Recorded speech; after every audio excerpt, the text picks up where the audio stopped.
Ahora vamos a conversar con alguien que hace un tiempo que tenemos ganas de charlar, de cruzar algunas ideas, sobre todo en estos momentos. Estamos ya en comunicación telefónica con Rocco Carbone, filósofo italo-argentino, podríamos decir, también investigador del CONICET. Rocco, buen día. Franco, Delfina y Malena te saludan desde los micrófonos de Radio Trinchera. Franco, Delfina y Malena y toda la oyentada, buen día, ¿cómo andan? Buen día, ¿cómo estás, Rocco? Rocco, primero, ¿hace cuántos años que estás en la Argentina? Y viví más tiempo en la Argentina que en Italia. Por lo menos la vida adulta la pasé más en la Argentina que en Italia. Perfecto, así que más argentino que italiano, entonces. Ambas cosas. Rocco, bueno, entre otras cosas que queríamos conversar con vos, hay uno de las publicaciones que has hecho, uno de los libros que has escrito, que se llama Milei y el efecto psicotizante, alrededor de este tiempo que vivimos y que la verdad que es muy complejo a veces no caer en las lógicas del pesimismo, en las lógicas de las desilusiones. ¿Por qué este título del texto? Y el título tiene que ver un poco con una novela clásica, antigua, preciosísima, que forma parte de la literatura argentina, que es Los lanzallamas de Roberto Arlt, que es una novela que se escribió entre el segundo gobierno de Irigoyen y el primer golpe militar de la historia nacional, el golpe de Uriburu, y efectivamente esa novela habla, digamos, de la transición de un momento democrático a un momento autoritario fascista en la Argentina. Entonces me parecía que efectivamente ese título podía interpelar el presente.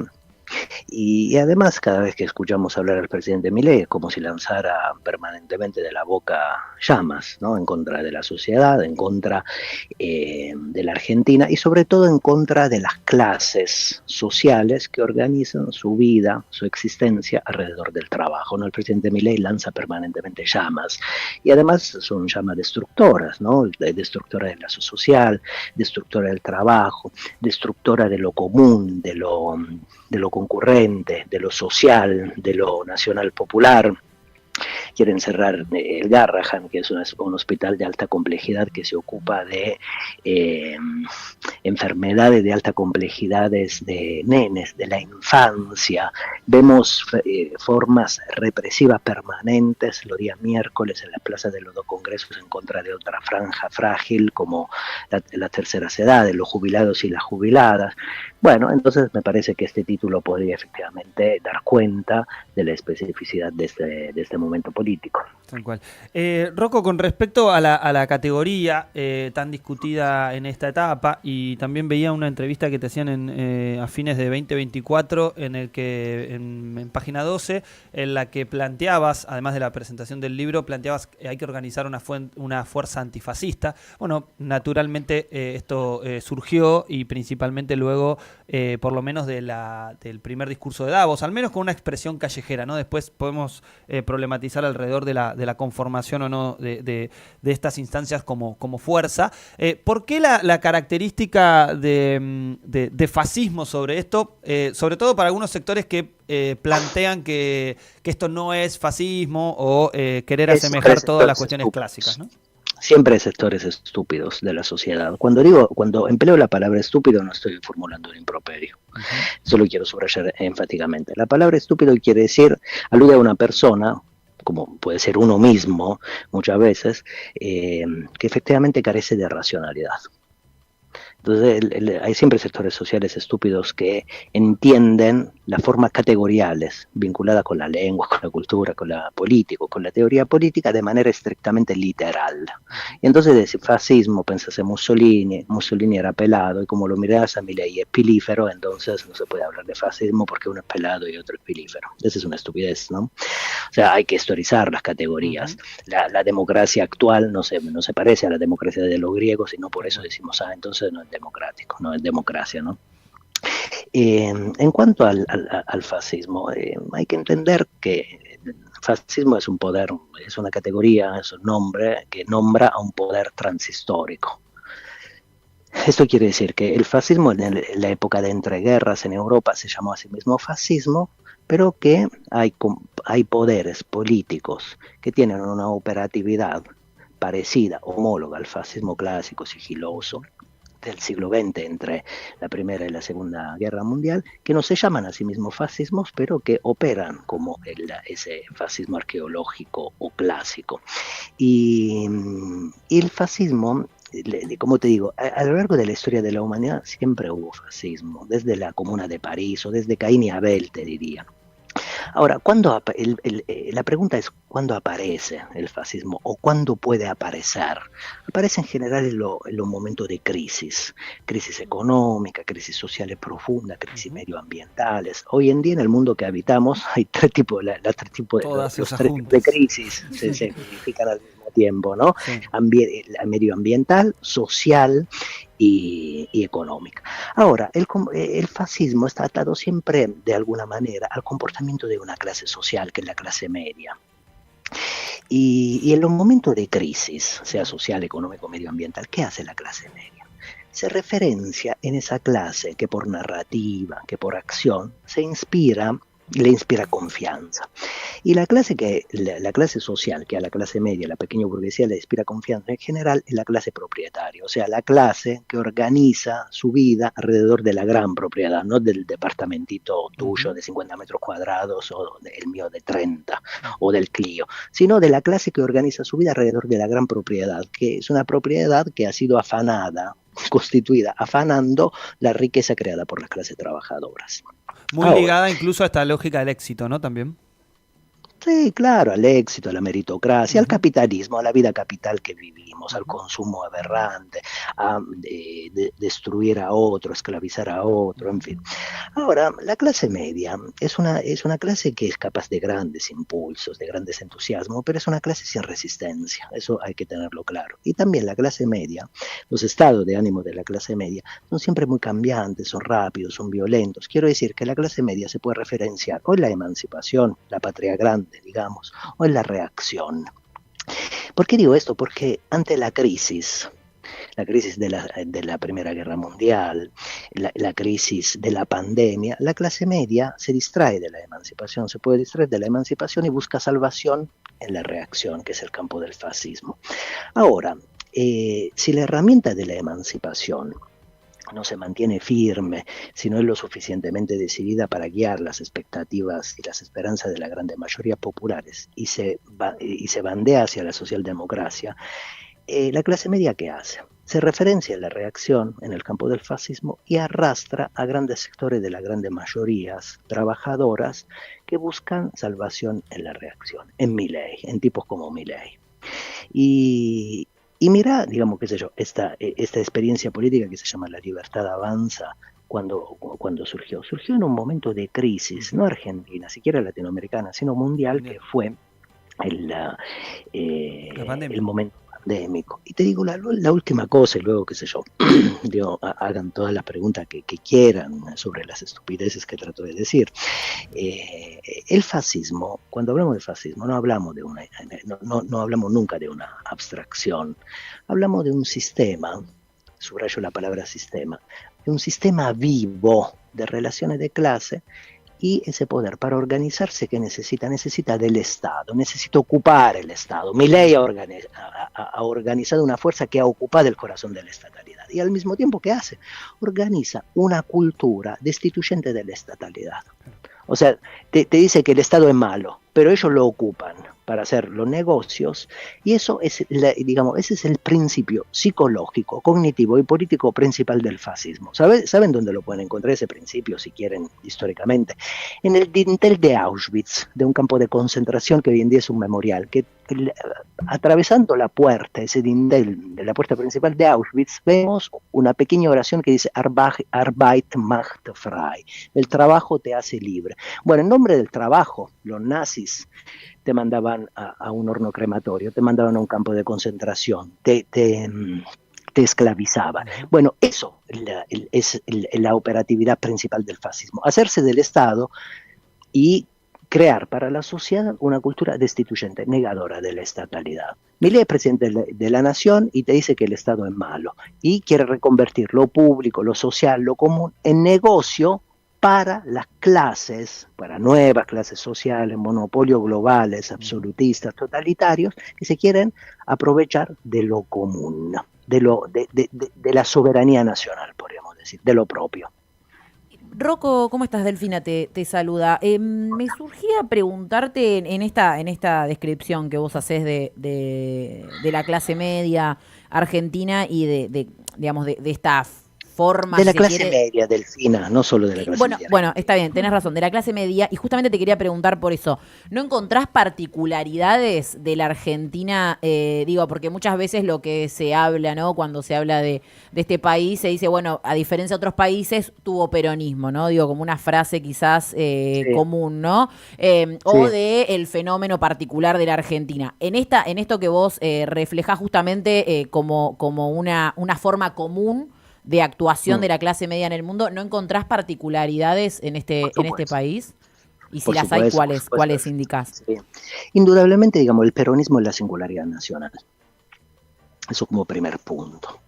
Como segundo punto, digamos, de reflexión sobre el peronismo, te diría que la autoestima nacional popular. Eso es para mí el peronismo, un estatalismo popular, en fin, se pueden decir muchas cosas. Ahora, una pregunta correlativa inversa respecto de la que vos haces, me parece que debería ser estos tipos, los libertarios, que son todos machos además, son todos hiperpatriarcales, incluso por ejemplo las figuras femeninas, por eso digo los libertarios a propósito. No como elemento de negación, digamos, del componente femenino que hay en esas fuerzas, sino porque no le vamos a conceder nunca los signos de la emancipación propia de nuestro campo. Por eso uso el masculino universal para todos ellos.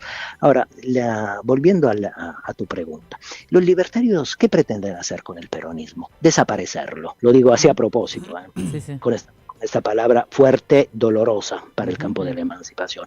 Quieren desaparecerlo. Una de las grandes consignas de los libertarios, ¿cuál es? Viva la libertad, carajo. Una de las grandes consignas de la emancipación, ¿cuál es? Viva Perón, carajo. Bueno, en el lugar de Perón, en el lugar del peronismo, en el lugar de la emancipación nacional y popular, en el lugar de la autoestima nacional y popular, quieren ubicar una de las grandes fuerzas representativas del mercado, la libertad individual.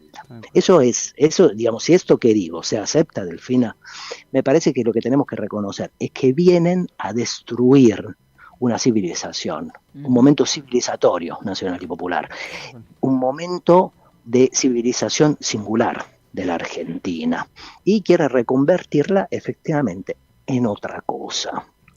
Entonces, otra pregunta que a mí me surge, me parece que finalmente deberíamos tratar en nuestras individualidades, pero sobre todo en nuestras corporalidades colectivas, organizativas, políticas, movimentistas, partidarias, es qué hacemos frente a ellos. O sea, porque una cosa es pensar a ellos, indudablemente, cosa que es necesaria para la vida política, para la vida reflexiva, para la vida comunicológica, incluso te diría, pero lo que tenemos que hacer también es pensar nosotros, pensar en nosotros, en nosotras, en el campo de la emancipación, que deberíamos hacer nosotros y nosotras, no solo para entenderlos, sino que deberíamos hacer en el ámbito de la organización para la popular, para reconducir la Argentina hacia una senda de reconstitución, de emancipación, y sobre todo qué deberíamos hacer para frenar y para revocar este experimento teratológico. Anoche tomé un taxi para volver a mi casa. Hay un señor de 85 años que laburaba todavía en el tacho. ¿Se puede mantener una sociedad así? Una persona que laburó 30 años, 40 años, que sigue laburando, o un nene o una nena enfermo de cáncer que, por ejemplo, no está atendido, no puede ser atendido en un hospital. Este proyecto no tiene, digamos, este experimento teratológico destructivo no puede resolver nada de los grandes problemas históricos del desarrollo nacional. Rocco, con respecto a este punto, que es esta visión que vemos de que no solamente fracasa un modelo económico, sino además lo que fracasa es un modelo social que se pretende imponer, como bien lo caracterizabas. Pero hay una situación que vemos constante, que es la dificultad de poder entablar diálogo con algunos actores de los que han sido interpelados por estas plataformas políticas, incluso por este proyecto. Hay como una distancia abismal entre los discursos que llevamos adelante, y tenemos como una situación de que no hay ningún tipo de correspondencia. Es como que hablamos en códigos distintos, y hay ahí un desencuentro que es muy complejo a la hora de poder pensar, bueno, cómo discutimos o cómo llegamos no sé si a convencer, pero por lo menos a presentar elementos que planteen alguna duda al respecto. Mira, este no es un mano a mano. Digamos, qué sé yo, vos o yo, digámoslo así con un pequeño ejemplo. Si quisiéramos ir a boxear en contra de Tyson, no podríamos hacerlo, no deberíamos hacerlo, porque correría peligro nuestra propia vida, porque Tyson es un boxeador profesional y por lo menos yo no lo soy, no sé vos, Franco. No, entonces, digamos, eso no es un mano a mano, convencer uno a uno. Esa es una disputa política. De alta intensidad. Quiere decir, con un fascista o una fascista no se puede hablar, no lo vas a convencer. Digamos, no lo vas a convencer porque tengan mejores argumentos. Al campo del fascismo se lo convence, se lo arrastra a través de una constitución alternativa de poder. Te diría que es a un gran campo que ha sido fascistizado, se lo renueva con un poder inmenso, seductor, enigmático. Esa es la emancipación. O sea, se lo reconduce sobre la senda del bien. Lo digo así a propósito, porque son el mal radical. Ellos son el mal radical. Siempre lo han sido. Cuando, por ejemplo, a la dictadura, en una marcha le cantamos, a la memoria de la dictadura le cantamos como a los nazis les va a pasar, a donde vayan los iremos a buscar. Cuando se hacía, por ejemplo, un scratch. Cuando yo llegué acá hace 20 años se hacían scratches todavía. Participé en un scratch en contra de Videla que vivía en la calle Cabildo. Eran performance político-poéticas, como ahora una compañera de la Cámpora hicieron una performance político-poética en contra de la casa de Spert y las metieron presas. Y nosotros pensamos que finalmente eso debería ser merecedor de una multa, ¿no? ¿Cuántas performances político-poéticas hicimos a lo largo de la historia de la humanidad? Incluso, por ejemplo, manchando de rojo la casa de Videla en la calle Cabildo, porque un scratch se hace cuando no hay justicia, efectivamente. Bueno, entonces, al campo del fascismo no lo convences porque tenés mejores argumentos. Al campo del fascismo lo convences, lo redirigís políticamente, socialmente, si la emancipación es capaz de constituir un poder afirmativo, radical, inmenso, seductor y enigmático también, porque la emancipación siempre tiene una cuota de enigma. A los poderes oscuros se los reconduce sobre la senda del bien, constituyendo poderes más efectivos que los poderes que amasaron ellos.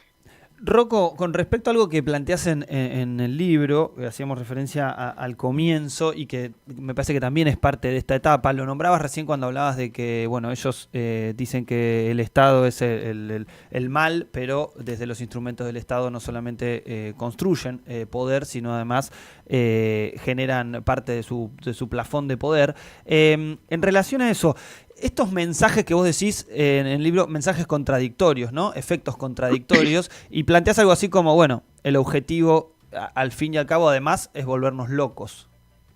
Exactamente.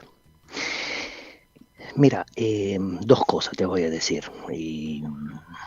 La primera es esta, que el poder fascista se organiza siempre alrededor de un antagonismo radical respecto de su antagonista. O sea, al antagonista el fascismo lo reconvierte en enemigo. Y a un antagonista, qué sé yo, le das un tratamiento democrático.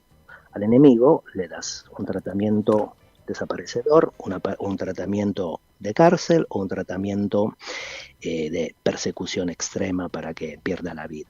Quiere decir, el fascismo no tolera a nadie ni a nada que se ubica por afuera de su campo de fuerzas. Tiene la lógica la lógica de Carl Schmitt, amigo-enemigo, ¿no? Es la lógica de la guerra, la lógica del genocidio, la lógica de la destrucción.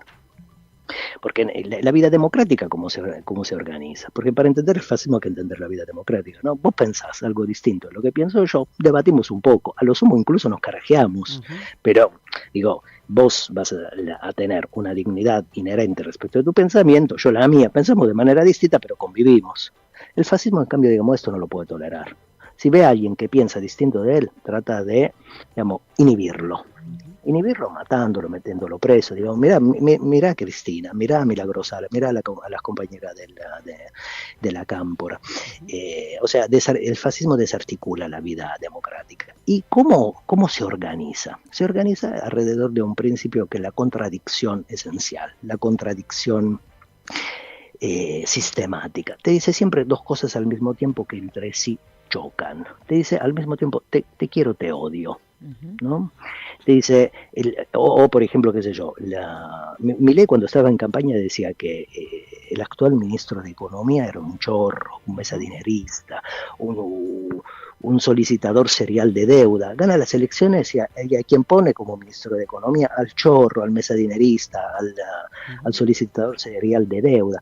O del Papa, que decía que era la reencarnación del maligno en la tierra, luego viaja a Roma y dijo que era el argentino más importante de la historia. Bueno, eso lo hace sistemáticamente. ¿Y por qué lo hace? Para inhibir la organización y la resistencia popular, para enloquecer al ciudadano o la ciudadana, a las organizaciones libres del pueblo, a la política, a los movimientos sociales, a los partidos, a la política emancipatoria. ¿Por qué digo esto? Porque el ser humano necesita un complemento entre la verdad y la realidad. Si yo te digo hoy llueve, vos salís a la calle con un paraguas, pero si llueve y te digo que hay sol, vos salís, qué sé yo, con una camisa y te morís de frío. Bueno, lo que el poder fascista rompe es el lazo entre la verdad y la realidad, y de esta manera psicotiza a una sociedad, le enloquece.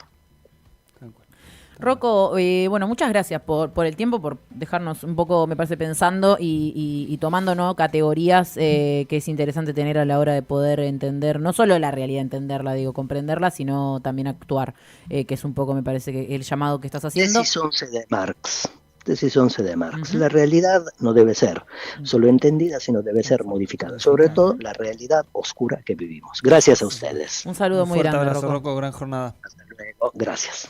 Pasaba Rocco Carbone, doctor en filosofía, investigador de el CONICET y, bueno, escritor en este caso de Lanzallamas, Milei y el efecto psicotizante. Lo van a poder encontrar en muchas librerías.